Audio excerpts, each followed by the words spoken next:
Welcome back now the classes. तो ये 2025 का question paper learning and teaching का, इसकी जो वेटेज है वो 80 मार्क्स है और इसको सॉल्व करने के लिए 3 आवर्स का टाइम दिया जाएगा।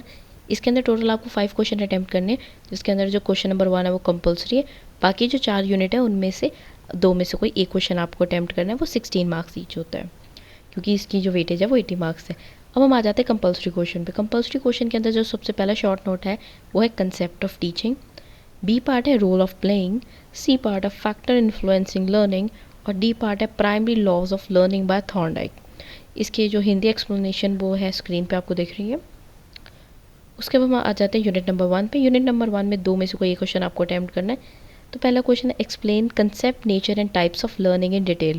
जो क्वेश्चन नंबर 3 है वो है what do you mean by individual differences, throw light upon the causes along with its educational implication. फिर हम आ जाते हैं क्वेश्चन नंबर यूनिट नंबर 2 पे, which is question number 4, explain the concept of classical conditioning theory highlighting it's characteristics and educational implication. और इसके option में है question number 5, what is the social constructivist theory, explain it's nature along with educational implication. अब हम आ जाते हैं unit number 3 पे।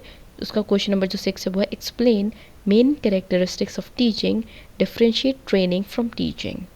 इसके ऑप्शन में है question number 7, what are the variables in teaching process, discuss the variable of teacher behavior in the detail. Unit number 4, write in detail on phases of teaching. और question number 9, explain various kind of teaching strategies in detail highlighting the practical usage in classroom situation. तो इनमें से अगर आपको जो question है उनकी explanation चाहिए, लेक्चर चाहिए, वीडियो चाहिए, नोट्स चाहिए, आपको वो सब मेरे चैनल पे मिल जाएंगे। Thank you.